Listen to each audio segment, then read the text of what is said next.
Governor of the great state of Ohio, John Kasich. Thank you.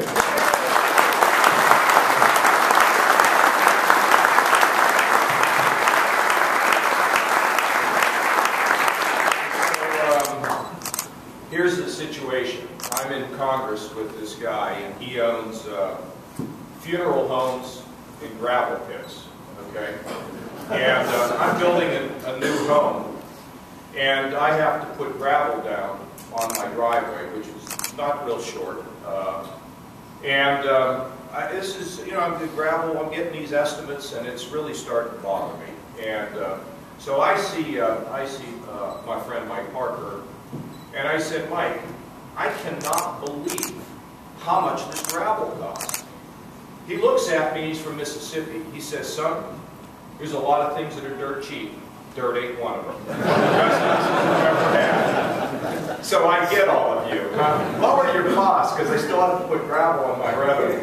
Anyway, it's really good to be here. And let me just kind of talk about where we were and where we are. By the way, let me just say something good right off the bat. Yesterday, I went to Lorain, Ohio, and we had worked with a company that is headquartered in Mexico City. And yesterday, we were able to announce a $500 million investment in Republic Steel in Lorain, Ohio, with hiring 450 families up there in Lorain, Ohio. Nobody ever...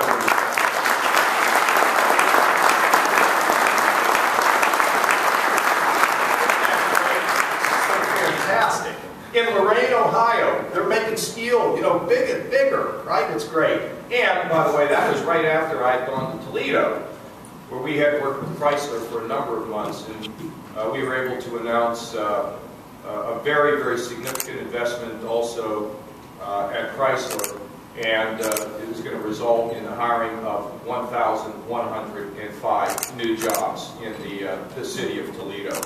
And that's on top of 350 that were hired from the expansion of Menards. That was sort of a regulatory issue we had. We were so ridiculous that they could ship trucks in from Michigan with a greater weight than we could ship it out. So we changed it. You ship them in, you ship it out, same weight. I mean, 350 jobs. And we lost an operation in Toledo called BAX. They were an air carrier operation. Well, it was about 2 months later, we were able to work with a group of people from the old BAX to now open up BX Solutions, where we're going to find 500 jobs in Toledo. I mean, clap, that's really good. So,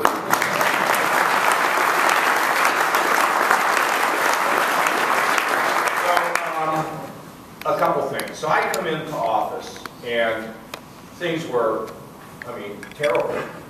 Ohio was on the verge of dying. I mean, think about this. We've lost now 2 congressmen. There's only one other state that lost 2 congressmen, and that was New York. That's because our population growth is so anemic. If I were to do a hand counting here and ask how many people have Florida residents, I think we'd all be stunned. We know that a lot of entrepreneurs, when the time comes to cash in, go to Florida because they don't want to pay 21% capital gains rather than 15%. There's a lot of politicians and a lot of people don't understand that, but that's because they don't understand sometimes the difference between 21 and 15. At the same time, we cannot even measure accurately, as far as I'm concerned, the number of people who enroll in our colleges and universities who graduate in 4 years. They don't even keep 4-year statistics. They keep 6-year statistics. Now, I know we laugh and think that, you know, we run the 5-year plan. Now they're putting the 4-year school on the 6-year plan. That's what they call it, the 6-year graduation rate. And it's about it's about 61%, as I recall, of people who go into school and graduate. That means 39%, almost 40% of those who enroll in our colleges and universities don't graduate. And you know what that means? High bills, no degree, and you know, these huge debts they just clobber you, and you don't get the benefit of the certificate.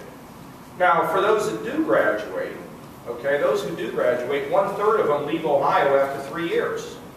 Really working out great. So we educate, we don't even get them all educated, then when we educate them, 1/3 of them leave. We lost 600,000 jobs over the last 10 years, 400,000 jobs over the last 4 years. You got to be kidding me.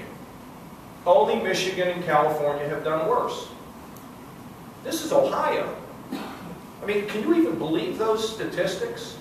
And so, and then of course I find myself in an $8 billion deficit. And, but this is exactly where you want to be. I mean, you want to take over the aggregate company when it's at the bottom, because there's no way to go but up, if, you know. And that's kind of the way I looked at it. So, look, the first thing we knew we couldn't do was to raise taxes. Because it's about costs, right? I mean, you guys all try to get a little price increase, right? You push and hold your breath. And then, you know, sometimes you get it, sometimes you don't. You know about costs. Well, I do too. Because, you know, I wasn't in the government for 10 years. I was out in the business world. And it is about cost. So if we raised our costs in Ohio, how are we going to break the trend of job loss and people loss? So that wasn't a choice. So we had to scour everything that was in the government. Now, I had done this before in Washington. And Pat was beginning to present this in a sort of an uncomfortable way. Let me explain it to you, Pat. And it's really an interesting story. In 1989, I offered my first budget to try to run America. You know, there was a Republican Bush budget, there was a Democrat budget, and there was a Kasich budget. And the vote was 405 to 30. I had the 30. And I had a number of my Democratic friends vote for it because they were so upset I was going to be embarrassed. The reason I did it is I didn't feel that we had a right to mortgage our children's future.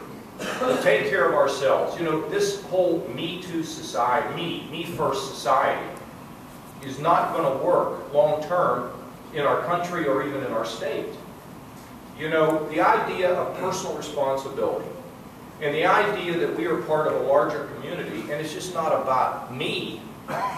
We've got to get that going in this country and in this state. We just can't take care of ourselves. And so back in those days, I thought, you know, we don't have the right to spend money, make it easy to be reelected, buy people's votes with public money, put the country in debt. So I just did this year after year after year. And the one thing I've learned about taking a beating, the more you take a beating, the more people watch what you're doing. If what you're doing makes sense, it's amazing how many followers you get. The third time I think I introduced that budget, I got more votes than the President of the United States got for his budget. Now, my father carried mail on his back. And I remember that day, and I thought, you know, if a mailman's kid can beat the President of the United States with his budget, you're on the right track. And then in '97, Pat, I led a group of people and spent a lot of time thinking about things and built a great team of people. We negotiated the first balanced budget since man walked on the moon. We paid down the largest amount of debt in the modern history of the country. We had a surplus when I left in 2000 of $5 trillion. And you remember those were the boom times. Not based on a bubble, but based on strong economics. So the experience from that, which was you build a team, you reform things. And I think probably in your businesses, you're a lot more interested in figuring out a way to provide a better product at a lower price. Cutting is not what thrills you. It's not what thrills me. I mean, some things have to be cut, but you really want to build a better product at a lower price. And that's been my philosophy in terms of how we do the government. So, build a team of people, study the problem, and then lay down a budget to bring about reform and get us balanced without having to raise taxes. And it's exactly what we did. And I'll tell you a couple of the things that we did, because I want to also talk to you about what we're going to do. We changed Medicaid, so if your mom and dad qualify for a nursing home and they want to stay in their own home at a fifth of the cost, we have the resources to do that. Now, that had been something that people wanted for 30 years and couldn't get done because the lobbyists stopped it. We got it done in 6 months. We had a situation in the state where we had multiple prime contractors. You all know multiple prime. It's a really great way to do business, huh? 134 years building public buildings with multiple primes. We eliminated. We got one single prime. That saved a ton of money for our operations, particularly for our colleges and our universities. We also got into the business of reforming our prisons. We were locking up, I think the number is 12,000 people who were in prison for less than a year. Stick them in a state pen. Then we put them, theoretically, next to a murderer, a rapist, or a drug dealer, and then we release them and say, boy, we did great. And by the way, we're tough on crime. We changed that.